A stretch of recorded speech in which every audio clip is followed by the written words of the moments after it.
పెద్ద నిర్మాతలు మూవీ ఫైనాన్షియర్ల గుండెల్లో దడ పెంచుతున్నాయి.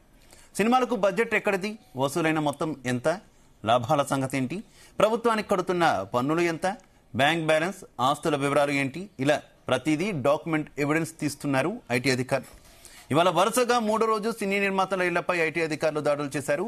టాలీవుడ్ కు చెందిన 15 మంది బడా ప్రొడ్యూసర్లు, మూవీ మేకర్స్ ఇల్లు, ఆఫీసులతో తనిఖీలు చేసినట్టు సమాచారం. సడన్ గా నిర్మాతల మీద ఐటీ కన్ను ఎందుకు పడింది? ఇదే కొనసాగితే ప్రొడ్యూసర్లకు సాయం చేసే ఫైనాన్షియర్లు వెనుకడుగు వేస్తారా? అసలు తెలుగు నుంచి ఇక భారీ బడ్జెట్ సినిమాలు రాకుండా పోనున్నాయా? ఇదే అంశానికి సంబంధించి ఇవాళ డిబేట్లో మనం చర్చించబోతున్నాం. నాతో పాటు డిబేట్లో పాల్పంచుకుంటున్నారు కేతిరెడ్డి జగదీశ్వర్ రెడ్డి గారు, ప్రొడ్యూసర్, అలాగే నారాయణరాజు గారు, సీనియర్ జర్నలిస్ట్, ఉదయకాంత్ గారు, అనలిస్ట్, ఇక బాలగారు అనలిస్ట్, శ్రవణ్ కుమార్ గారు అనలిస్ట్. వీరిద్దరు కూడా మనకి జూమ్ ద్వారా కూడా జాయిన్ అయ్యారు. అందరికీ నమస్కారం. ముందుగా నారాయణరాజు గారు, మీతోనే స్టార్ట్ చేస్తున్నా.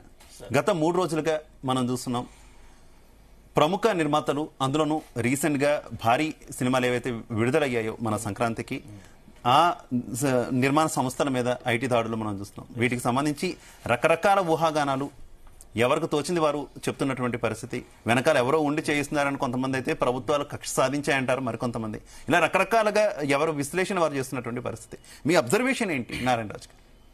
ఇప్పుడు వెనక ఎవరో ఉండి చేయిస్తున్నారు అనే అభిప్రాయంతో నేనైతే ఏకీభవించను. కానీ టాలీవుడ్లో నిర్మాణ సంస్థల మీద కావచ్చు, లేదా యాక్టర్స్ మీద కావచ్చు, ఇలా ఐటీ దాడులు జరగడం అనేది ఇదేం కొత్త కాదు. నాకు ఊహ తెలిసి గత 30-35 ఏళ్లుగా ఇలాంటి తరచుగా జరుగుతూనే ఉన్నాయి. అయితే ఆ రోజు రాని ఎలివేషన్ ఈ రోజు ఎందుకో 3 రోజులుగా మీడియా వర్గాలు కూడా ఎక్కువ ప్రచారాన్ని ఇస్తున్నాయి. దీనికి కారణం రీసెంట్గా పుష్ప 2 లాంటి ఒక పెద్ద సినిమా రావడం, ఆ నిర్మాణ సంస్థ మీద ఐటీ రైడ్లు జరగడం, అలాగే గేమ్ చేంజర్ అనే ఒక పెద్ద సినిమా, సంక్రాంతికి వస్తున్నాం అనే మరో సినిమా, ఈ 2 సినిమాలు తీసిన దిల్ రాజు, ఈ రీసెంట్ గా ఈ సక్సెస్ఫుల్ ప్రొడ్యూసర్ ఉండడంతో ఈ దృష్టి అంతా, అందరి దృష్టి ఈ ఐటీ దాడుల మీద పడ్డాయి. అయితే దీనివల్ల భవిష్యత్తులో పెద్ద సినిమాలు రావా, వచ్చేందుకు ఏమైనా బ్రేక్ పడుతుందా అనేది కరెక్ట్ కాదు. ఎందుకంటే గతంలో జరిగినాయి. పోకిరి సినిమా అప్పుడు జరిగింది, అలా వైకుంఠపురం అప్పుడు జరిగింది, బాహుబలి సినిమా అప్పుడు జరిగినాయి. ఇవి తరచుగా జరుగుతుంటాయి. ఈ రోజున డైరెక్టర్ అనిల్ రావిపూడి చెప్పినట్టుగా ఎవ్రీ 2-3 ఇయర్స్కి ఇలాంటి రైట్స్ జరుగుతూనే ఉంటాయి. ఎవరైనా దొంగ లెక్కలు చెప్పడం, బ్లాక్ మనీ, లేదా అధికారికంగా కాకుండా అనధికారికంగా విదేశీ డబ్బులు తెచ్చి ఏదైనా ఇబ్బందికర పరిస్థితుల్ని క్రియేట్ చేస్తే వాళ్ళు ఇబ్బంది పడతారు తప్ప సహజంగా అయితే ఇండస్ట్రీకి వచ్చే నష్టం ఏం లేదండి.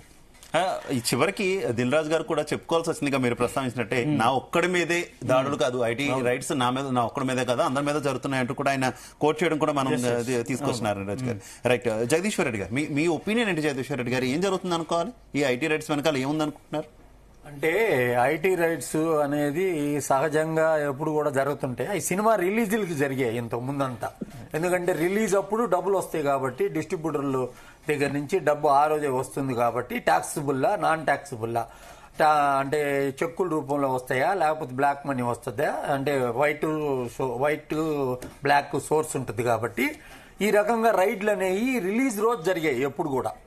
ఇప్పుడు కొత్తగా ఏంటంటే రిలీజ్ అయిపోయి వారం అయిపోయిన తర్వాత 3 సినిమాలు పండక్కి రిలీజ్ అయినాయి. 3 పెద్ద సినిమాలు, ఒకటి గేమ్ చేంజరు, దానికి పాటలకే 75 కోట్ల వరకు ఖర్చు పెట్టామని చెప్పారు. ఓవరాల్ కాస్ట్ ఆఫ్ ప్రొడక్షన్ ఎంత అయిందని చెప్పలేదు, కానీ పాటల ఊరికే 75 కోట్లు ఖర్చు పెట్టామని చెప్పి దిల్ రాజు గారు చెప్పడం జరిగింది. కాబట్టి ఏంటంటే మిగతా సినిమాలు కూడా చేస్తే గేమ్ చేంజర్, అదేవిధంగా డాకు మహారాజ్, అదేవిధంగా సంక్రాంతికి వస్తున్నా, ఈ 3 సినిమాలు ఒకే బంచ్లో ఉన్నాయి. ఒకే నిర్మాత డిస్ట్రిబ్యూషన్ కూడా, రెండో సినిమా కూడా డిస్ట్రిబ్యూషన్ తీసుకున్నాడు కొన్ని ఏరియాలు, నైజాం అయితే ఇతరత్ర కొన్ని ఏరియాలు. ఇదంతా ఒక టీమ్ గా జరుగుతుంది అనమాట. ఈ డిస్ట్రిబ్యూషన్ సెక్టార్ అయితే నైజాం డిస్ట్రిబ్యూటర్ సెక్టార్ అంతా కూడా, థియేటర్లు అయితే ఇతరత్ర మేనేజ్మెంట్ అంతా ఒక చేతిలో ఉంటుంది కాబట్టి వాళ్ళందరూ దీంట్లో ఇన్వాల్వ్ అయి ఉన్నారు. ఇది ఎక్కడో అంటే, ఇది ఏంటంటే ఇప్పుడు ఏమో ఒక సినిమాలో నష్టం వచ్చింది, మేము ఇబ్బంది పడ్డం చూసి చాలా మంది సంతోషపడ్డారు, కానీ మాకు సంక్రాంతికి వస్తున్నాం అనే సినిమా మాకు ఉపశమనం ఇచ్చిందని శిరీష్ మాట్లాడడం జరిగింది. సక్సెస్ మీట్ లోనూ దేంట్లోనూ మాట్లాడాడు కాబట్టి, ఓహో ఎంత వచ్చిందో ఏందో అనేది, ఒక ఎంత వస్తుందంటే ఓవరాల్ ఈ సినిమాలన్నీ కూడా వాళ్లే డిస్ట్రిబ్యూషన్ చేస్తారు. డిస్ట్రిబ్యూషన్ వచ్చి వాళ్ళు తీసిన సినిమాలు వాళ్లే డిస్ట్రిబ్యూషన్ ఉంటుంది. కొన్ని ఏరియాలు మాత్రం వాళ్ళకి సంబంధించిన వ్యక్తులకు ఇచ్చి డిస్ట్రిబ్యూషన్ చేస్తారు ఈ ప్రొడక్షన్ హౌస్లన్నీ. ఇప్పుడు మిగతా అన్ని ఈ ఫిగర్లు వేసిన దానివల్ల, పోస్టర్లలో 186 కోట్లు వేసిన దానివల్ల, పోస్టర్లు వేసిన దానివల్ల ఈ రకంగా రైడ్లు జరిగినాయి అంటే అదంతా ఉత్తమ మాటలు, అబద్ధాలు. ప్రతిసారి వేస్తానే ఉంటారు, ప్రతి సినిమాకి వేస్తుంటారు.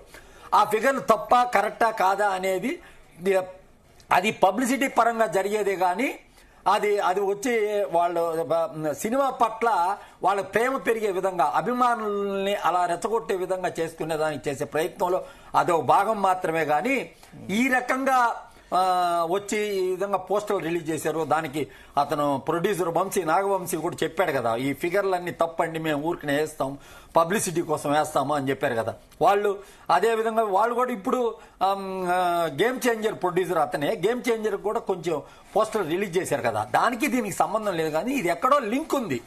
ఒక లింక్ పట్టుకుంటే ఈ ఓవరాల్ లింక్ అంతా వచ్చిందని చెప్పవచ్చు. ఎందుకంటే చెప్పంటారంటే ఎలా చెప్పొచ్చు అంటే ఇప్పుడు మ్యాంగో రాము అతని మీద రైడ్ అయ్యి అతని ఇన్కమ్ ట్యాక్స్ కి సంబంధించిన వ్యవహారాల్లో దాంట్లో ఆ సంస్థలో దిల్ రాజు గారు కూడా భాగస్తుడిగా ఉన్నాడు కాబట్టి ఈ శాటిలైట్ ఈ ఓటీటీ రైట్స్ మ్యాంగో రాము తీసుకుంటాడు కాబట్టి